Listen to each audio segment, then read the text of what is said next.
All right. Hopefully this works. How's everyone's day going? Wonderful. Okay. I am that is a miracle. Every day you can wake up not tired is remarkable. I'm going to start by pointing out that we are what I like to call ahead of schedule. So this is week 4, theoretically. Okay. We're supposed to start talking about the moon. Basically, almost done talking.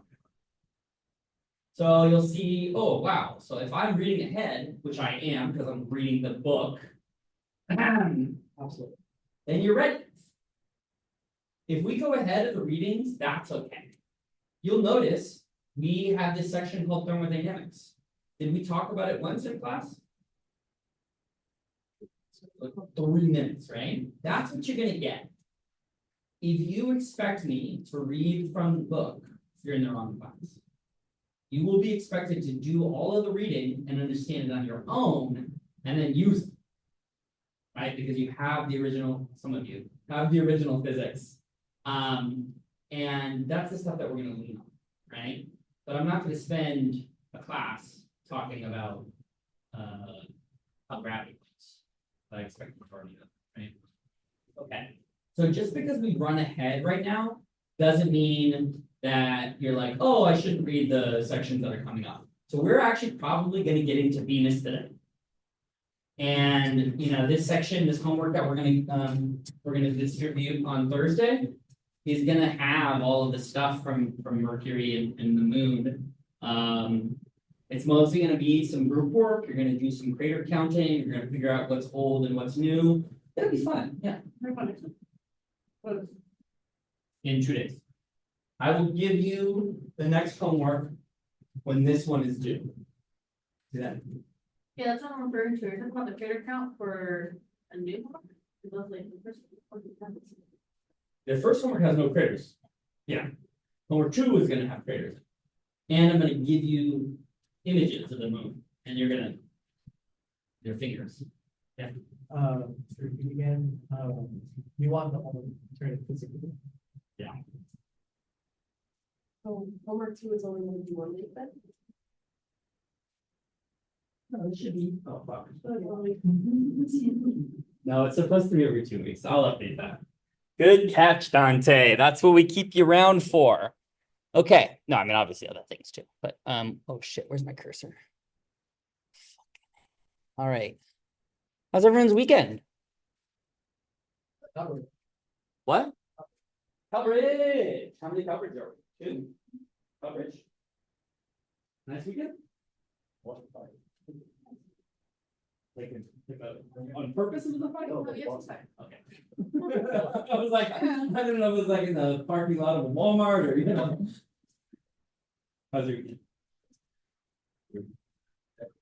Spent decorating for what? Halloween. Yeah. Oh my God. This is what's wrong with America. When I was growing up, we waited until October to spooky. All right. It's so boring. If I could see Christmas decorations in August, Oh, I'm decorating for my Halloween in God. September. Okay. That's fine.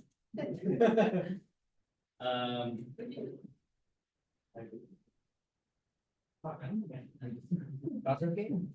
No, the Dodgers are out of town this evening. The next Dodger game that is in town is the Colorado Rockies. People often. Try to go pretty frequently. I'm a nerd like that. Baseball is a nerd sport. The reason that it's a nerd sport is because you get what are called large number statistics. So you have small sample sizes when you start doing statistics, which is like if you say take 10 observations, you have high uncertainties in the understanding of the means and averages, right? Whereas if you take large number of observations, like 600, then you have a very good idea of that number. And so over the course of a 162 game season, you get something like 600 plate appearances from every batter who is good. And you can project really well using statistics. So if you're a fucking dork like me, then not only did you play Little League, now you love numbers, you're like, oh, I'm gonna fuck up some numbers, and that's what baseball's for. So you sit there and you just read these tables of numbers, people are like, what are you looking at? That can't be fun. I'm like, okay, and then you go to the game, and it's obviously great. Baseball is a very American sport in that, in my opinion, it's more fun to watch the game at home on TV. Hold on, hear me out. Here's the proposal. Because you can see, zoomed in, the pitcher and the batter. The pitcher and the batter is the whole sport, right? It's a duel between two people. Whereas when you're at the game, it's about hanging out with your friends, it's about the crowd, it's about, a hot dog and a beer, right? It's a much more community-based sport. Whereas you watch it at home, you have an announcer who's telling you what kind of ball it was, what kind of strike, right? You're at the game, you're like, what's the count? You don't even, it's on the screen over there. As opposed to football, right? Football is a very big event. Everyone goes, you love to be in the crowd. Also argue better on TV, but that's me. Okay, sorry. We didn't get you talking about baseball. I'll do it for hours. Teach like a sport, so we were thinking about doing this for intro, like just GP class, baseball and statistics, because it's a great way to do intro physics. Right? You can do dynamics. You can do how do you understand probabilities. So if, for example, someone has a batting average of 250, what does that mean? That means that 1 out of every 4 times they're expected to hit the ball into play.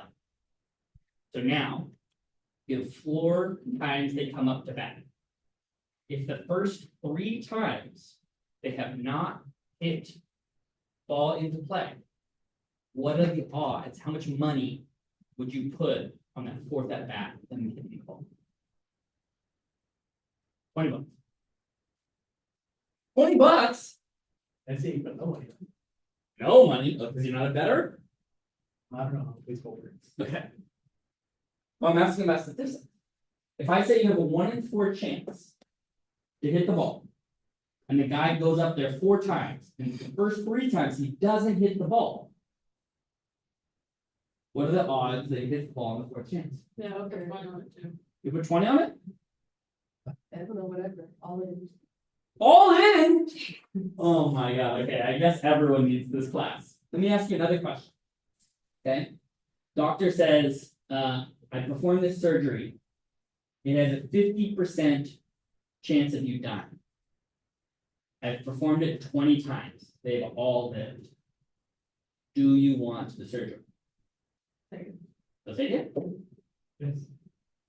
I'm still in the hospital. Yeah, 50%. Okay. A lot of people say, well, 50%, that means it's going to catch up to you, right? But That's 20. not how statistics work. Right?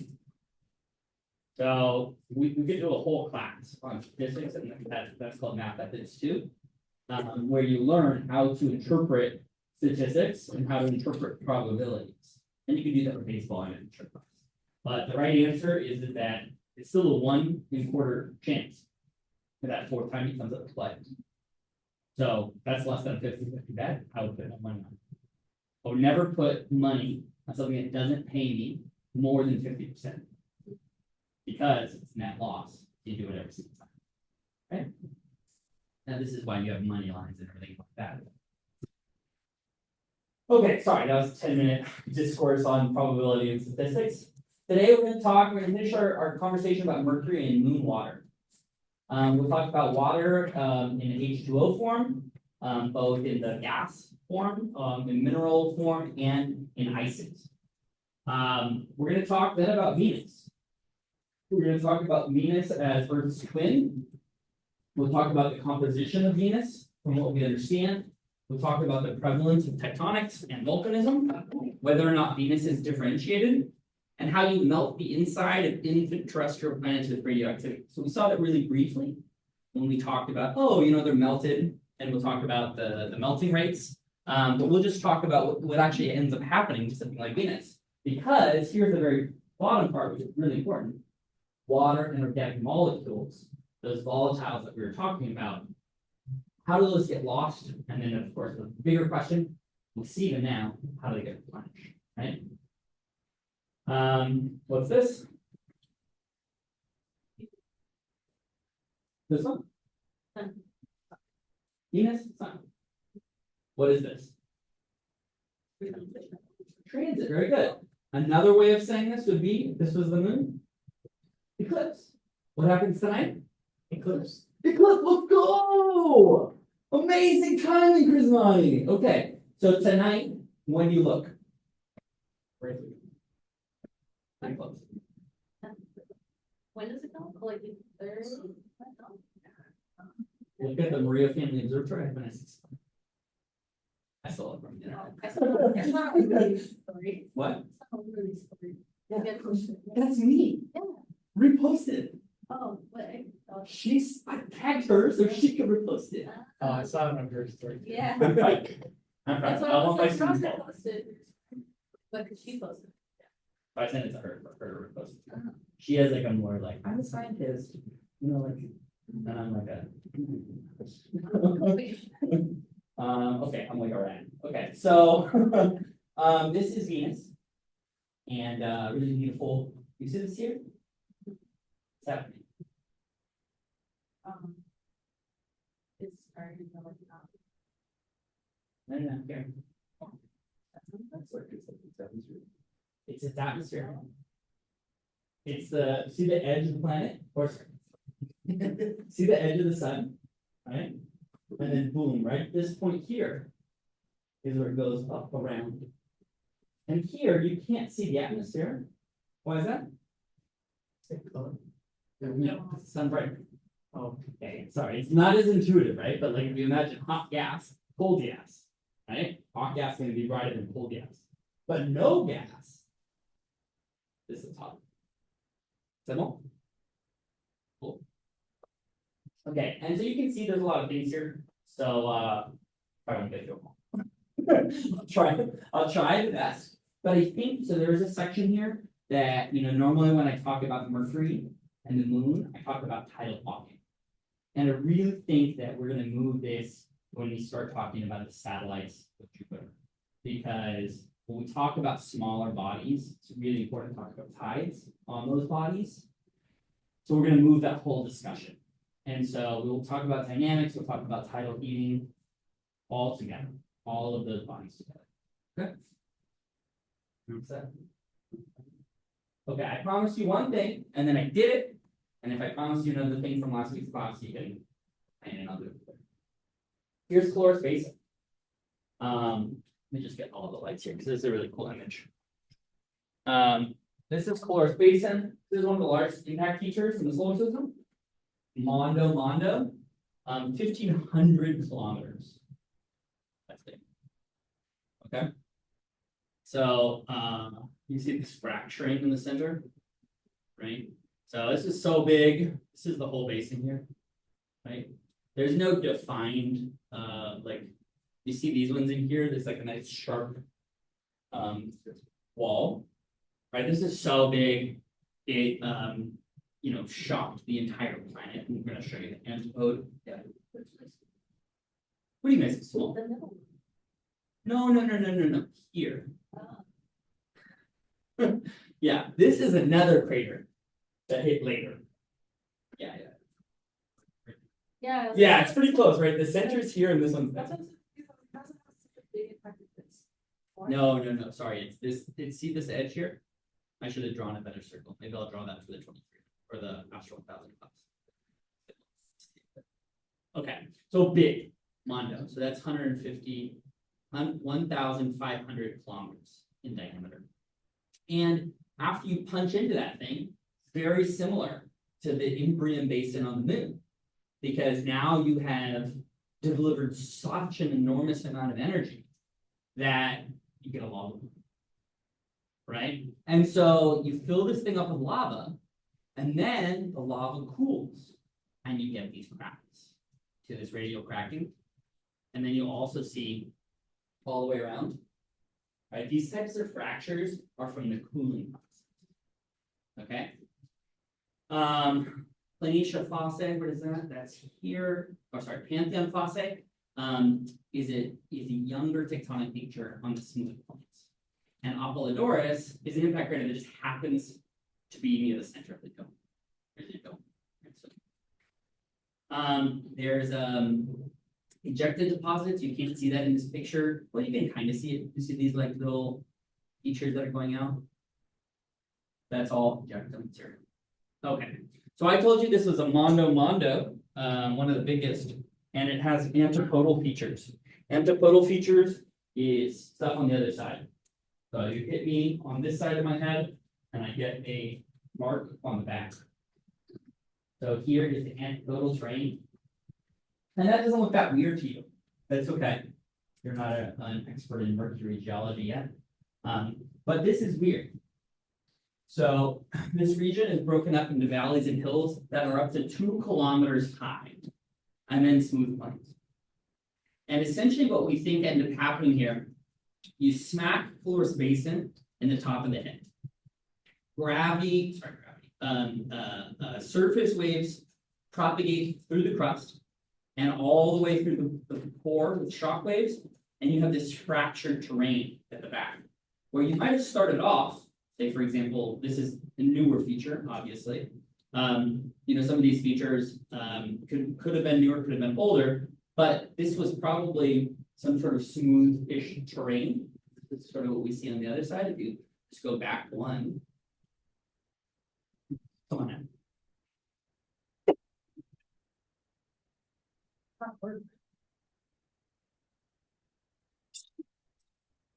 Okay, so you notice this terrain outside, very smooth, right? And Mercury tends to be fairly smooth. It looks a lot like the moon, but you've kind of a high. Right? And this is just a weird region on the moon on Mercury that looks Highlandish.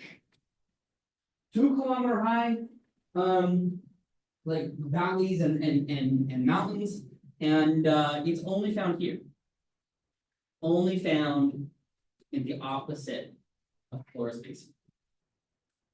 So folks think that when you punched into this, you basically broke up the whole surface and made it into this very textured antipodal region. And then the smooth plains are, of course, from you can, I don't know exactly the geology here, but you can imagine that there may or may not have been a liquid mantle, and you agitate this region, you break it up, you make it nice and thin, and if you get an impact, now it can just seep, right? So you smash into it, and then you make a nice little basin again. That's good. Okay. Comments, questions, concerns? I forget how the shock moves just kind of in that red region where it only has a small region like that. What do you mean?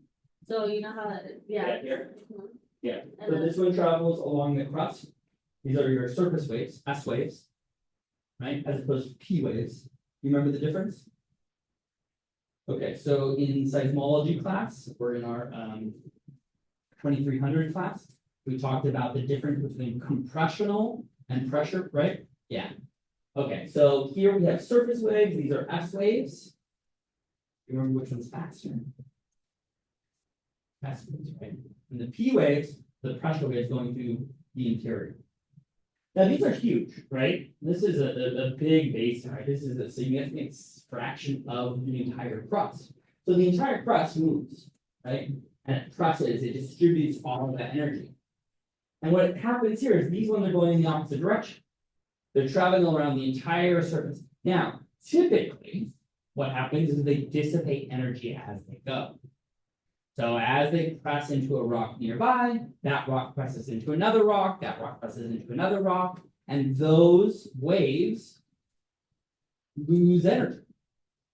But if it's big enough, then you can make it all the way around so that the two waves hit each other, smack. And in the center, you shock all of the rocks. You crush them together. And they can't pass through each other. It's not liquid. Okay? It's still a rock. In the center, of course, it is kind of liquidy, depending on what we'll call the state of matter. And these ones go straight through. Now, there's bouncing, right? It'll bounce off the edges of any mantle core boundary. You have a big core, right? That's one of the things we saw with Mercury. So this thing can act as a lens, and it's focusing it into the interflow region, weaken the cross into that here. That makes sense? So then the surface waves cause the heat waves inside? It's both combination. But yeah, surface waves certainly cause this. But it's a combination of all of these waves being focused in that region. If you were to put a gun to my head and make me explain it to someone who knows Mercury, I would say, I don't know. But for you guys, this is enough, right? If you're really interested in this type of work, I can recommend a couple books that talk about this type of modeling work. Of course, what we do in planetary science, we collect evidence. We say, this is weird. Huh, that's funny. And then someone goes and we model it, right? We weren't watching. So you have to look at computer models to understand how this is possible. And so someone who has made a model like that will tell you, wow, the contribution is X amount from this and X amount from that. If you make the following assumptions about composition, about viscosity, about temperatures in the interior, etc. Right? There's no seismometers on Mercury. We didn't land in Mercury with anything, right? So the only way we know about the interior is what? Well, yeah. How do we test those? How do we remember how we tell the interior of a planet? How differentiated it is? Right. So if we fly really close to it, we can get the moment of inertia. Remember? We get mass concentrations and everything like that. That's how we tell the interior of a planet. But we can't land. Why can't we land on Mercury? Oh, we landed on Venus. Why just close the sun? But we landed on Venus. This is actually cooler than Venus.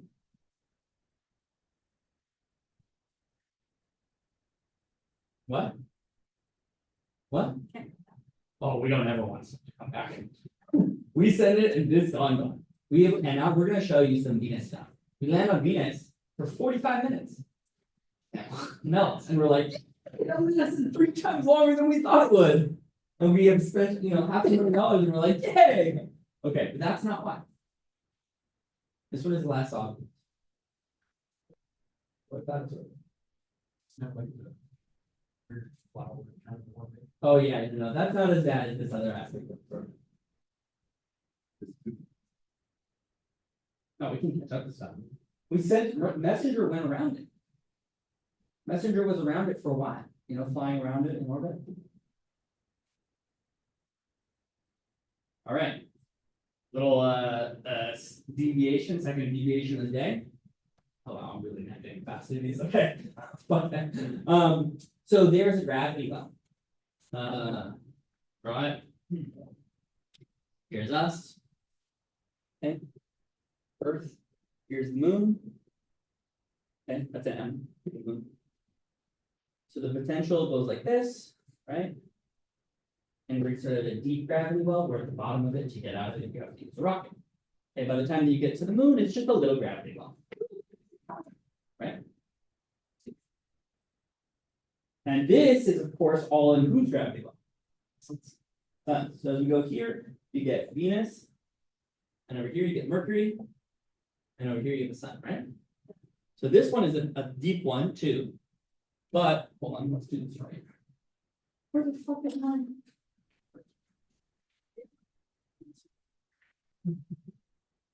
All right. So let's do this.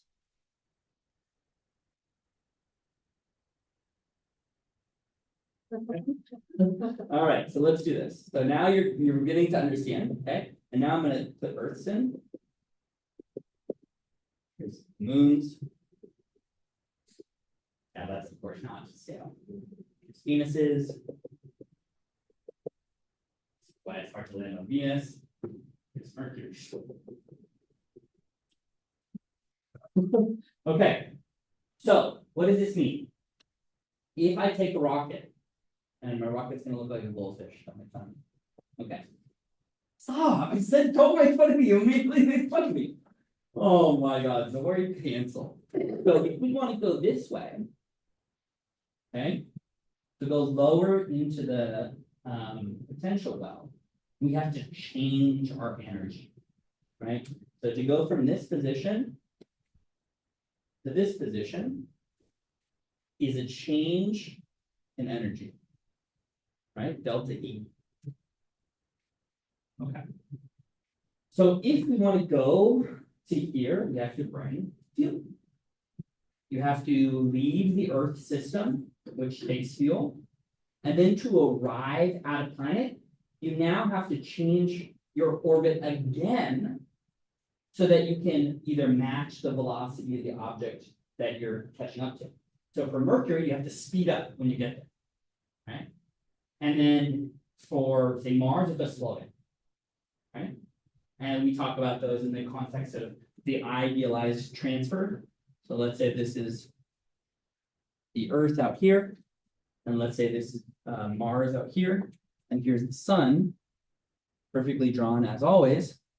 Okay, so here is the Earth's orbit, really well drawn, and here is Mars' orbit, super well drawn. Right. So the first thing that I do to get up to Mars's orbit is I have to change my velocity. And then I go onto an elliptical orbit that gets me out to Mars. And then I change my velocity again. Right? Okay. Those two things take fuel. Getting from here to here takes a lot of fuel. In fact, we save fuel by using the gravity of planets. So say by swinging really close to Venus, right? By swinging close to the sun to sap energy from our orbit or to gain, right? To land on the surface of Mercury would require an enormous amount of fuel. That's what I would do. Cool. You could do it. Take a lot of work. And returns are perhaps not certain. Okay, this is cool. You got it? All right, let's talk about what we've seen since we've been there. Not we, but human beings. So in 98, anyone alive in 98? All right, NASA's Lunar Prospector repeated the imaging observations. So they added neutron spectroscopy. And what that is looking for is neutron spectroscopy looks for water, essentially. So what they're looking for here was whether or not there is water in the subsurface of the moon. Okay?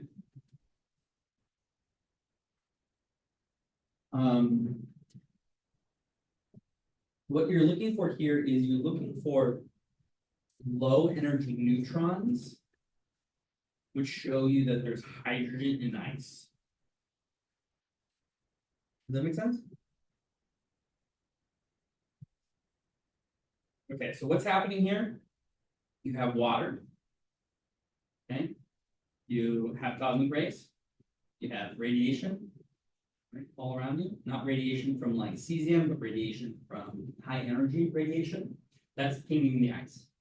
And what you can use is a neutron detector. And you can see that if there is hydrogen just sitting around, then hydrogen loves to change forms. Because what is hydrogen? A proton. Interesting. So if I smash into it, what's the inside of a proton?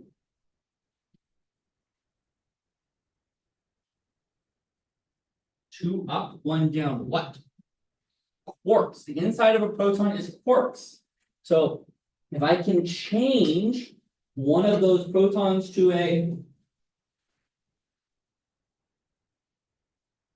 neutron, right? Yeah, so all I have to do is just change the quark makeup and you can detect it, right? And that's a passive way. So you're not sending anything down to the planet. And I'm going to verify all these things. Chances are that I'm wrong. Right? So this is work that I don't do. But my understanding is this is a passive technique. Okay. For finding water. And Lunar Prospector did this. There are some issues associated with the calibration of data, but basically a lunar prospector, neutron spectrometer basically said, hey, I think we see water at the poles. The North Pole here is at 90 degrees. And this is EQ, that's the equator.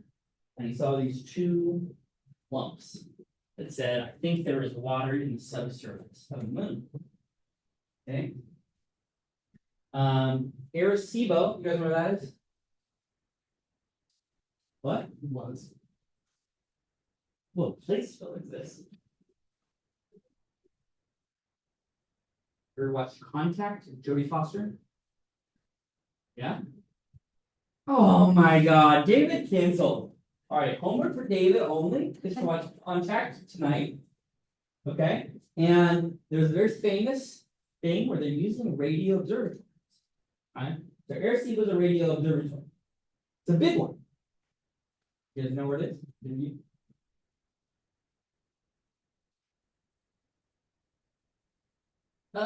It's on an island. Puerto Rico. Okay, anyway, beautiful, gorgeous dish that the National Science Foundation was like, pay for it. And so it's been destroyed. Anyway, very sad, but watch it because Jodie Foster was there. Really good movie. If you like space, you still love that movie. So you can make images. Radar astronomers use this huge dish on the Earth to look at stuff. And they made a long wavelength. Now this is radio wavelengths, of course. This is a polarimetric study of the North Pole. So what you're looking for is polarimetry, which shows you, solar radiation comes in, bounces off of something. And when you take electromagnetic waves in EM part 2, you will learn that there is something called the polarization of light. You'll also notice this if you buy polarized sunglasses. What they do is they have a filter because most of the light that comes from the sun has a certain polarization. It's coming in an up-down way, and when it bounces off, say something like a lake, it orients it.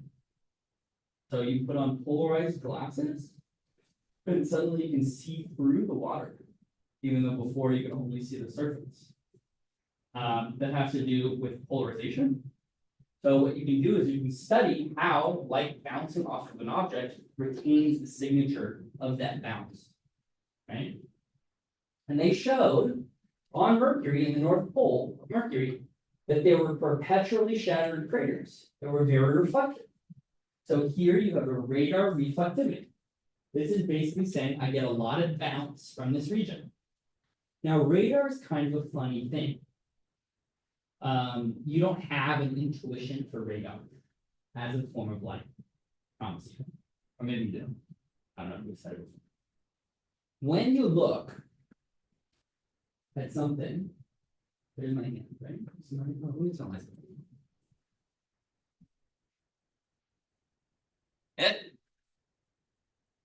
So one of my most favorite uncomfortable facts is that you know what everything would feel like with your tongue. Okay, how do we know this? Well, our bodies are really good at taking visual information and turning it into an interpretation of reference. So sometimes you have a disconnect between what your eye thinks the thing's going to feel like, and then you touch it and you're surprised. Oh, that's softer than I thought, right? Your tongue is a very sensitive instrument for texture, right? You can tell the texture, for example, if you have, say, a strawberry, you can feel every single strawberry seed with your tongue, whereas you might not be so good at it with, say, your eye or your finger. Right? You can tell where everything is in your teeth by touching it with your tongue, right? So like when you have like something stuck in the back of your teeth.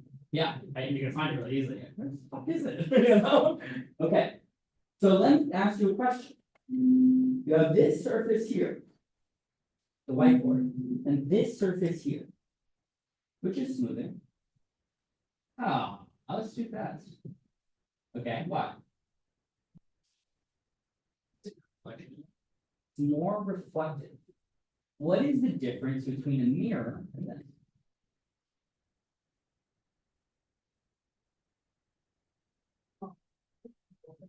A mirror is more reflective than that. Good. So what is the physical difference between a mirror and this? Let's see from here. Like your reflection back. Your reflection back. Okay. I can see kind of my reflection here, right? I can see my hand. You see the light, like say your shirt. Right, you can see the colors of my shirt. What's the physical difference? Transparency is when you can see through something. What is when we're talking about physical structure, atoms and molecules, what is the assortment of atoms and molecules that's different from this to make this not reflective and this reflective?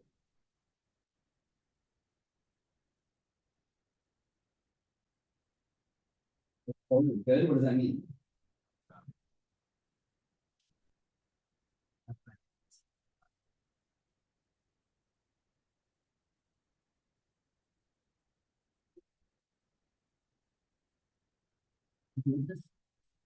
Which is more comfortable to live? This one or this one? Because this is the word you're looking for is smooth. And you're right. Order is correct. Smoothness is what I'm looking for. When you look at glass, the physical surface of the glass is very smooth. Unless, of course, you break it. You smash it, suddenly it's more opaque, isn't it? Because the smoothness is gone. Right? So when I tell you about radar reflectivity, the reflection of radar tells me about what about the surface? It's smooth. Okay, so now I'm getting a lot of brightness from here. This is reflecting radar very well. What is this surface compared to that surface? More rough. Which one do you want to lick? Right, you want to lick the poles of Mercury as opposed to inside the crater, right? Because you think that it's going to be more smooth than the exterior. Okay. So this is really cool, right? And the easiest way to explain this on Mercury, the North Pole, and then when alive here. Raise your hand if you're alive, 99. All right. Is most easily explained by clean water ice. What we mean by clean is not like, just like your, not like, like purification water. But as long as you can tell the difference between like mixture of water ice. So when we look at comets, those are dirty ice balls, right? There's snow and dirt on mixed in. We know these. Okay, so for ice detection, this is less controversial. Just because you can see the reflectivity, right? There's no like questions about the interior, how the neutron spectrometer works, and never been used. Right? Is this weird? Is finding ice on Mercury weird? Yeah, it should be, right? What the fuck is it doing? It's so close to the sun. Okay, well now, yeah, I'm sure now you know some things, but let's assume we didn't know those things, right? Okay. All right. So far. All right, let's get. So I was ahead. All right. I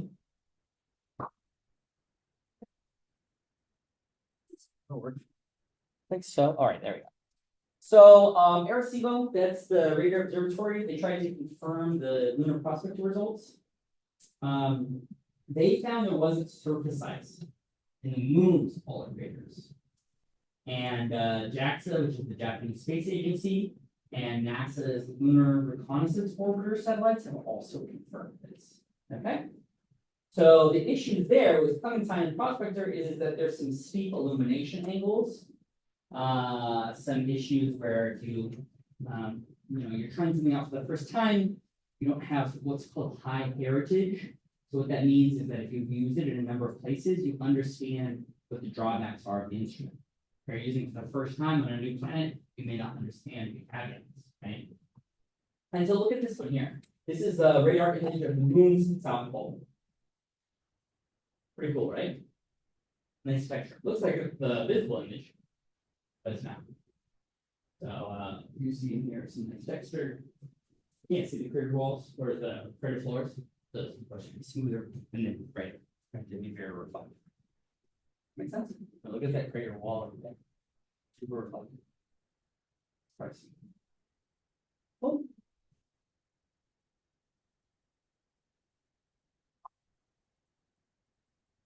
All right, so what about subsurface ice? So lacrosse, not the sport, a lunar crater observation, lunar crater observation and sensing satellite. I don't know if that's an example of what we call an acronym. You come up with the name first, and then you try to fill it in. That's a pretty fun one. They were going to try and figure this out. What they would do is they would make a small crater within a permanently shattered region with the impact of a rocket stage. So you bring a rocket and then you smash it into the moon, and you look at what's inside. Right? So you're going to fly overhead. So one of them goes and smashes in, and then you fly over afterwards and you look at it.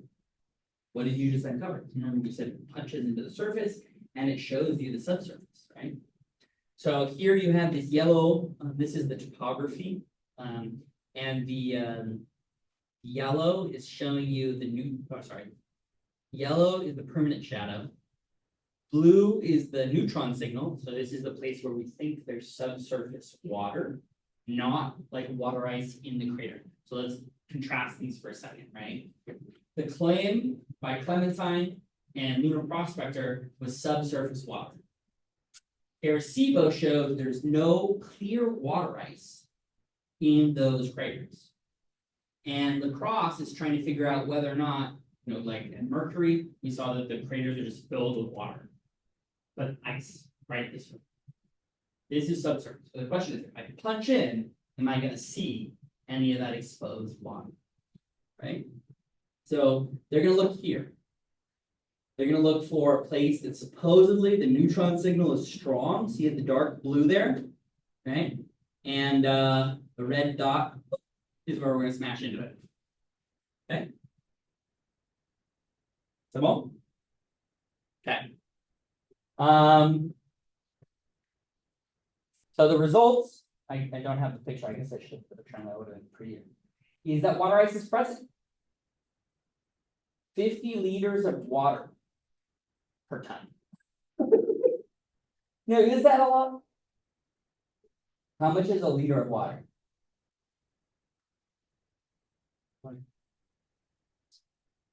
How much in weight? Because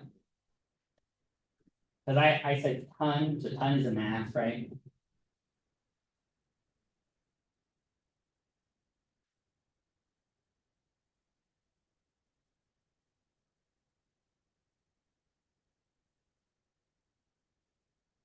About 2 pounds. So that's about 100 pounds of water. And how much is in a ton? 2,000. 2,000 pounds. So it's about 5%. Yay, we did it. Right? So if you think about that, that's really not that much water. But it is water. Just sitting there under the surface. So this is and as I wrote here, this is like the high end of desert soil. Right? What is it that makes a desert? Absence of rainfall, right? Not sand. So can stuff live in Sahara deserts? Yeah, that's so very successful. What's the biggest desert on the earth? Antarctica. It's Antarctica. Why? No rain. What about snow? No snow. No planet. What? No planet. We have a planet. What are you talking about? No planet.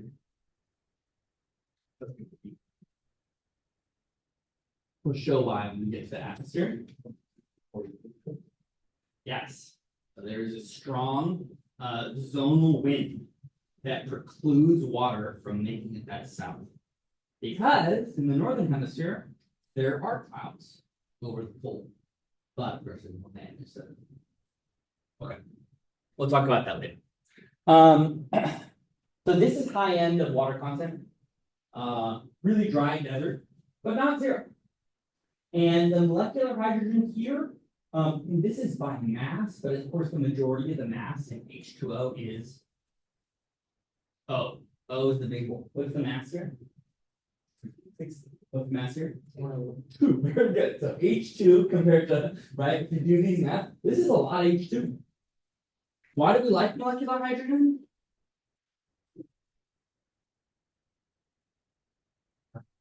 You can turn it into fuel. Yeah, you can turn it into fuel.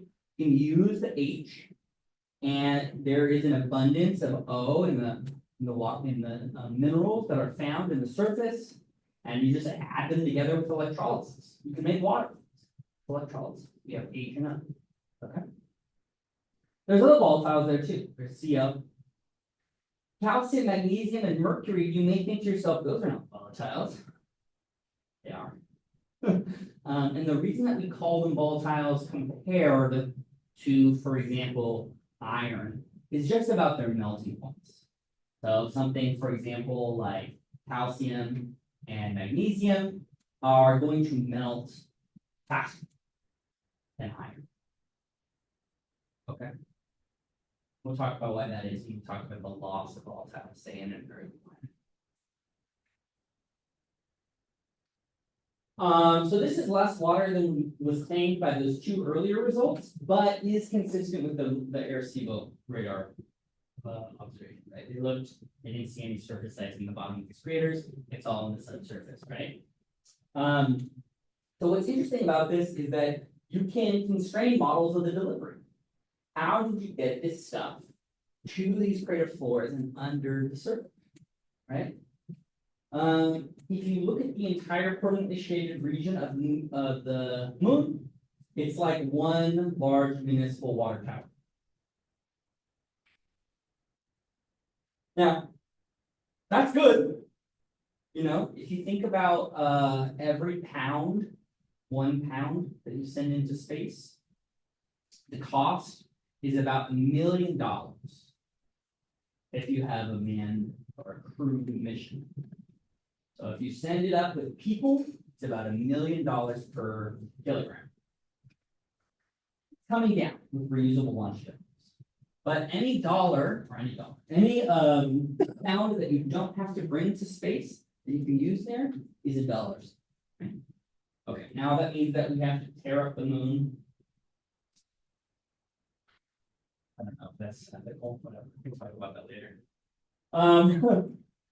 Messenger took observations of the shadow, topography, and composition of the polar crater floors on Mercury, and in 2015 contributed by doing a smack into the surface. Small little spacecraft moving at orbital velocity. Orbital velocity at Mercury is high, and it creates a 16-kilometer crater. Think about how big that is, right? 16 kilometers. Let's Mondo, right? We're doing a big smack. Okay.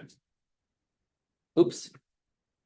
All right, so now I'm going to skip, right? And we're going to, oh, fuck, where's my thing? Oh, German. All right, so we're going to skip over all of the title stuff. And we're just going to talk about Venus. Is that okay? Okay, there's your Venus.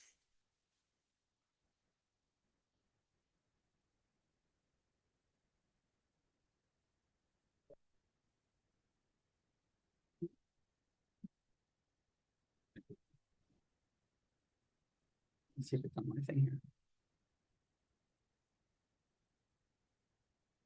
Yeah, I don't know what that is. This is from Galileo. This is a spacecraft observation. This could be real. Those could be ridges.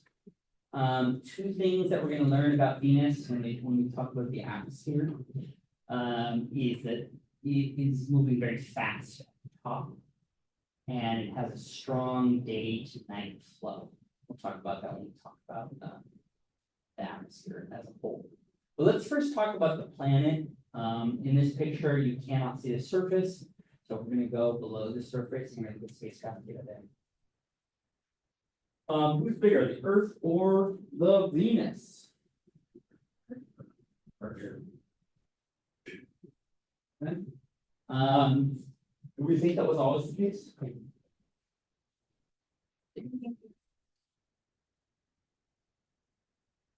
We shrunk or?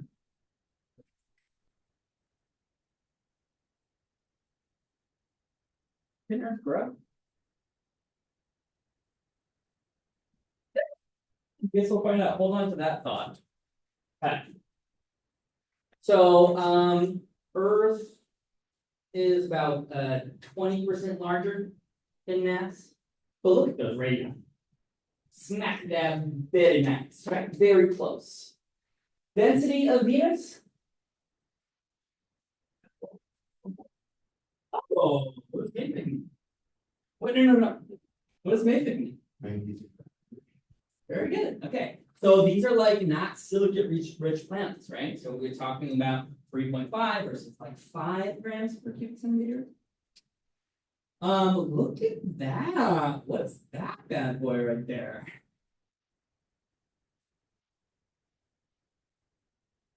One-third MR squared. I remember, Kriswani, that number in front of the MR squared tells me. But I felt it's higher. Oh my God. What? All right, what?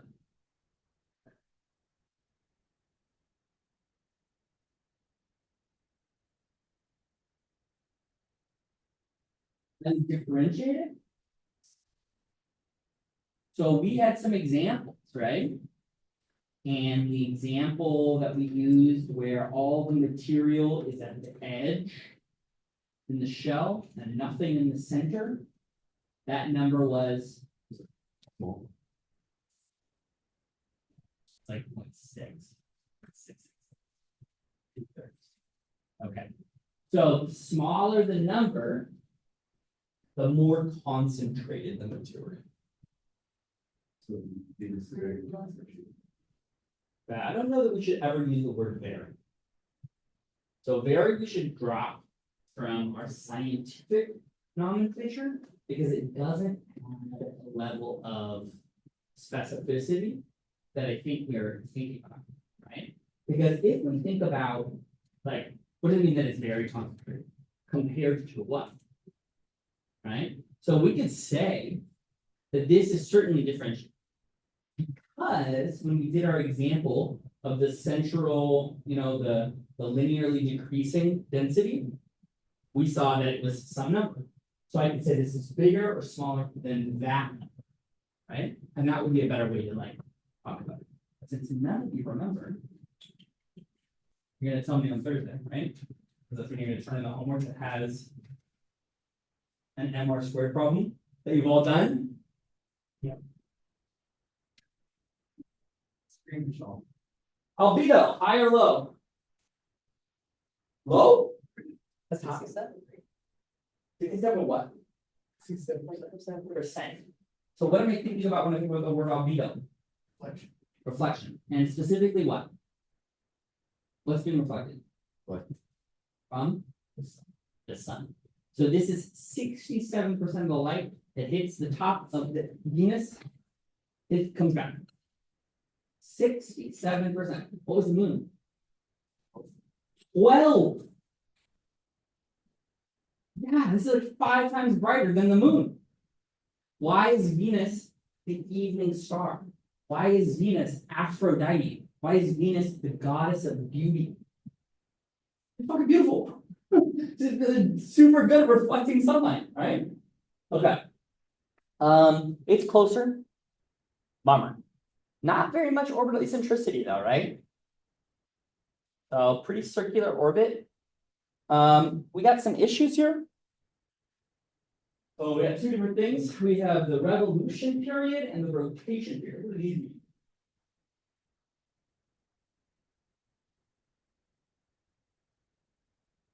What is a revolution? So what does the revolution mean? Good, so which one? The top one or the bottom one is the year? The top one is the year. The sidereal revolution period means when do you show the same part of yourself to the sun? Okay. The sidereal rotation period is when do you show the same face? So what is our sidereal rotation period? What? A little bit less. It's about 23.98 something. Because what happens is as I rotate, I'm also moving. So I kind of lead. Right, as I rotate, like let's say I'm doing this, right? So if I do this, I show you my face, and then I get ahead of myself. And now it's like showing you the face quicker. So this is why we have fucking leap days and leap years. It's super stupid. Venus is worse. What's Venus doing? What? It's going backwards.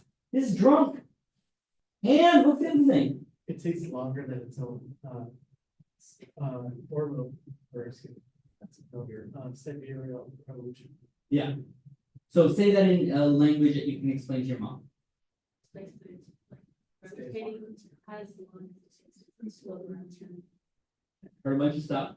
The one I like is its year is shorter than its day.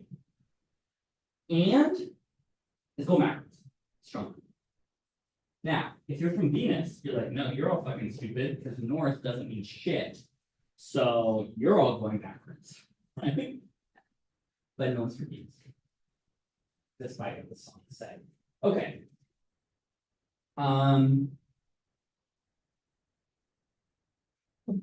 Okay, this is very confusing. Yeah, that's not. Yeah, I lost me too. What did I write there? The length of the day. Does it mean we were going for like how long it's sunlight on the face? Yeah, I think that's exactly what I meant. Because I It believe, is half of. it's, yeah, half.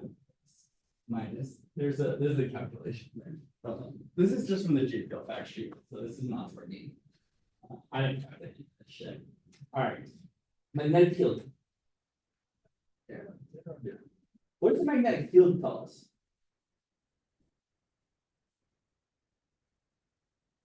Sure, yeah. Sometimes. It tells us about the interior, right? I think we have to be careful with those statements because we don't always know how magnetic dynamos are made. We know that you need some basic building blocks. One, that you need an internal liquid core. This thing probably has a liquid internal core. The question is it rotating quickly enough? And is there what's called differentiation? That is to say, is the mantle and the core moving relative to one another? Because they're both conductive metals. And if they're moving past one another, then you can create a battery, essentially a dynamo. So this one here is a very hot topic. There's a great professor that I know. I did a summer school with him in grad school. And he showed with geo. Forget the name of this model. You could basically simulate the interior of Venus from its formation to now. And in a non-negligible fraction of the simulations, the magnetic field turns off within the last billion. That it had a magnetic field and the dynamo just shuts down. Geodynamic. Yep. Okay, so interestingly enough, there is a wide range of possible options. Some of those options were a little outrageous to me, and I was like, Joe, you gotta be kidding me. Some of them included 60 million years ago. That's like yesterday in geologic timescale, right? And if we could look at the rocks on the surface and pick one up, we could find remnant crustal magnetization. Now, whether or not we find that is a very big question. It's nothing as far as the surface, but yeah, okay. So this is a huge source of contention. There are so many fucking weird things about Venus. Its interior structure is likely to be extremely molten when we talk about volcanism. It's very active, one of the more active terrestrial planets in the solar system. What happened? How did it happen? Big questions. And really the only types of hints that we get are from the atmosphere. What's left from the atmosphere? We'll talk about that later. Okay. So today we're just going to talk about surface. All right. Don't look at that. Don't get into that. I'll change that. Stop. Now it's just staying up forever. Okay. There's Venus. Venus gets at most 47 degrees from the sun. So what that means is that if you look at the sun, at most it's about 47 degrees above. Okay. That's what's called its highest elongation. So it's always very close to the sun. And so therefore it's always an evening star or a morning star. It's not a star, but you didn't have it yet, right? So you only see it in the morning or the evening. And usually the best time to see it right after the sun goes down. From work, you're like, what's that bright light in the sky? That's Venus. Okay. These are the I want to show this again. So these are the phases of Venus. This is all of the phases, right? Crescent, crescent, right? And the most you ever get, of course, is the half. Barely. Right? You never get a full Venus. Why is that? Good. I can't see through the sun, right? Or at least maybe you guys, I don't know. Come back for a vision like that. Okay. So these phases of Venus, of course, demonstrate that we are not the center of the universe. Much to everyone's chagrin. Okay. We've been there. In fact, we went to Venus first. Before Mars. The Russians were like, let's fucking go, boys. They just fucking threw some shit together, landed on the surface, and we're like, fuck you, America. They're good at it. And it lasted 23 minutes. This is the first time we realized how hot the surface was.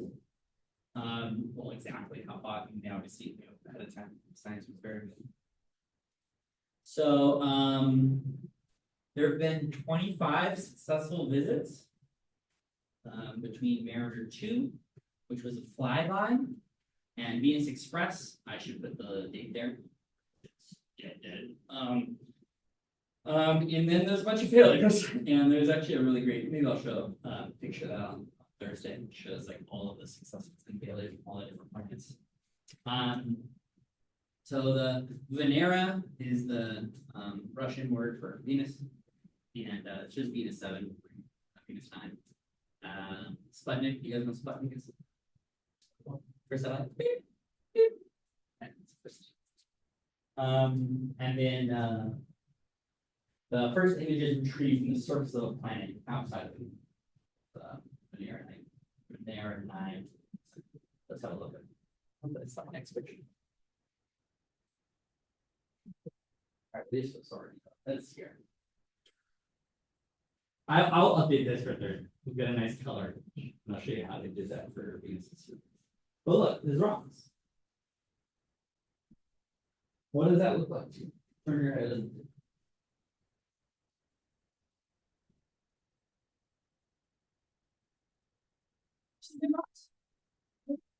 Big rocks, right? Like big chunkers and like smaller chunks. Where? Here? A little bit, yeah, or almost. Right. Yeah, this one here. Yeah, maybe some erosion. Do you think there's water erosion on these rocks? Probably not. Probably if there is any erosion, lava. Lava me up, baby. Okay, so let's look at the visits to Venus. Come on. These are the good ones. Lots of early losses. You know, the success rate of landers is good. Considering the fact that you land on one of the hottest planets and you only have like 40 minutes to survive. So here's the successful missions: 9 from the U.S., 1 unsuccess. But Yeah. This was, wait. I think it's backwards? Oh.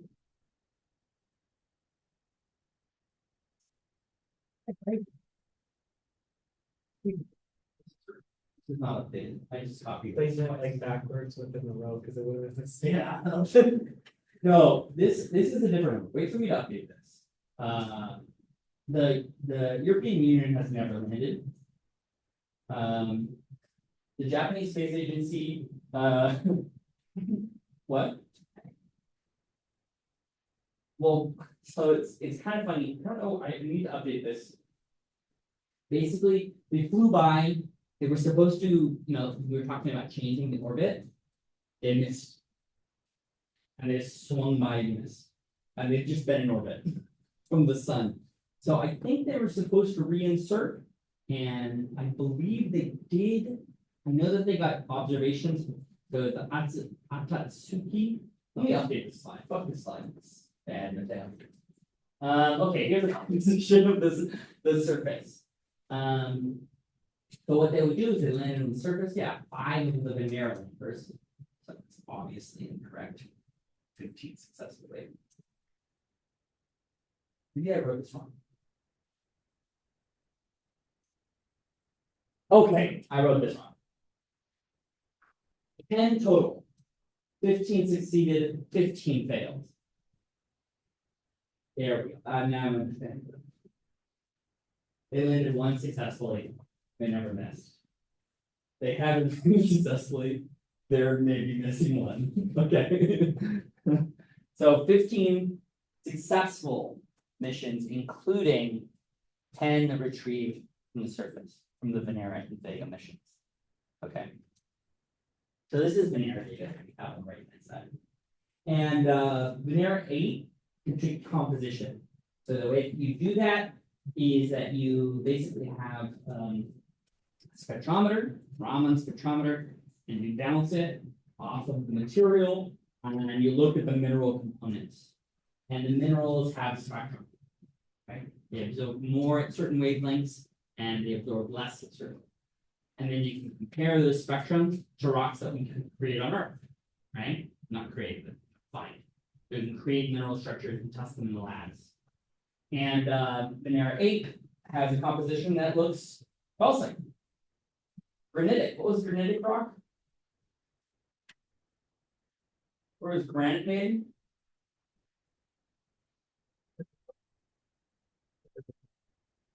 Okay, I'm going to modify that statement a little bit. Within, I like volcano, not quite.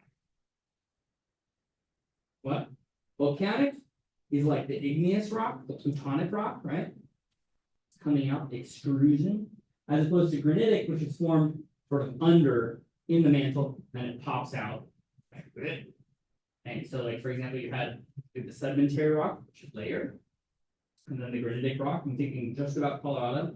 Just going to keep coming back to the same example, so that it cements. Granite comes up. It's buoyant, right? It's less dense.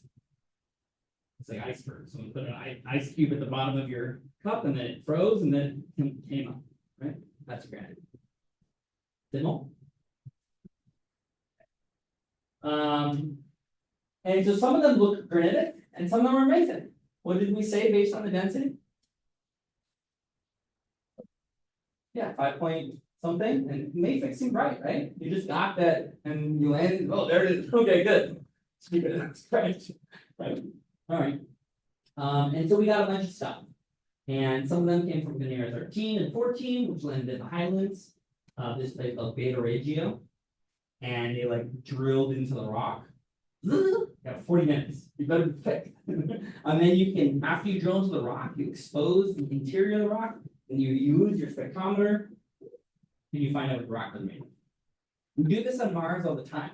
Of course, on Mars, you don't have this issue of melting.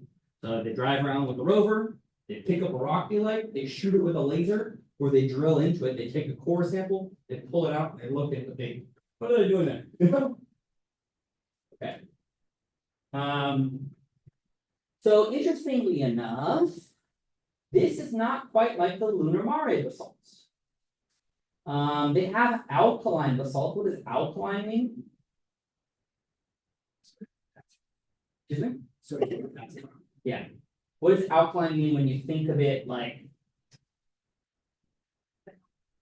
Right, good. So let's use that idea. So what does alkaline water seem like?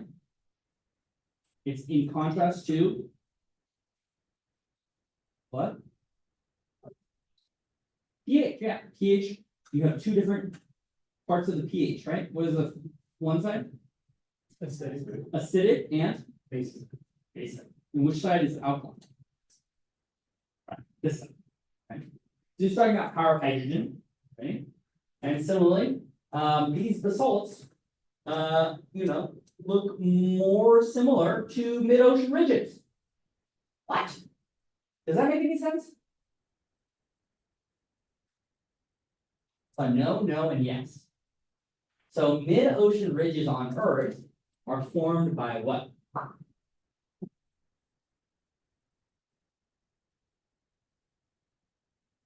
What? No. Do we not know the Earth's geography? What do you mean? I will show you a picture on Thursday. Be prepared for some seafloor ridges. We'll talk about this in detail. And we're going to talk about why these being the same is not surprising, but may be surprising based on what we thought at the time. Now it's not so surprising. Okay. Here's beta regium. Where did I put it? Oh my god. Oh, I'm running out of time. Okay, find it. I'll find it later. All right, let's keep going. Of course.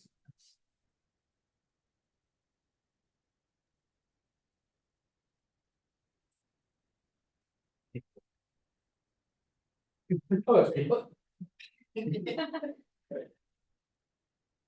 Oh. All right. Come on. I only have 1 minute. Let me show you the thing.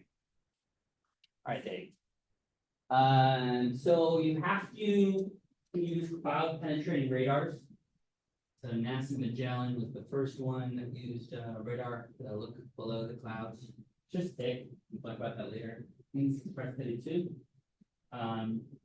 Venus Express, you have contours here of so infrared can see down to the surface. And of course, infrared also talks about heat. So you can now combine these two. And the cool thing is that you get the contours of elevation. So here's 0, this like orange color. This gray color is 0. So that's like the way that we do this is we create something called a surface ellipsoid. You imagine what a body of that size would do, what shape it would create with its rotation. So a body that's not rotating would be sort of a perfect circle. With rotation and differentiation, you expect that it bulges towards the center. So these are deviations from that bulge. So here, this is up. Here, this is down. Okay? Similarly, this is hot. Do we love this color scheme? No, we hate it. Okay? We hate it. We hate it for 2 reasons. The 2 reasons we hate it is red is not hot. Blue is hot. Yes. And green is not a color. Green is okay. We'll talk about this later. Temperature, right? In temperature? Oh, yeah. What the fuck is green? Get out of here. Okay. And here's my favorite part. Do you see these bands? Yeah. Okay. They're not accurate. They draw your eyes high contrast, low density information. So I'll show you.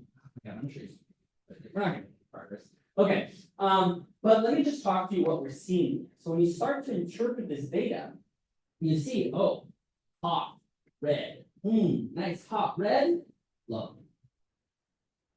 Right? Okay, so what are we doing there? We're showing that the warmest parts of the surface are at the lowest elevations. And similarly, the coolest parts of the surface are the highest points in the sky. So you see these white contours here? Remember that was 3 kilometers up. And that's cool, bro. That's balmy, 690. I could live there. But again, You did. Okay, that cool? Okay, so we'll go into more detail. What are the things I promised you? So I don't have to update that slide. Oh, no. Oh, the deer. Yeah, I'm gonna update you with all of an image that shows all of the successes and failures.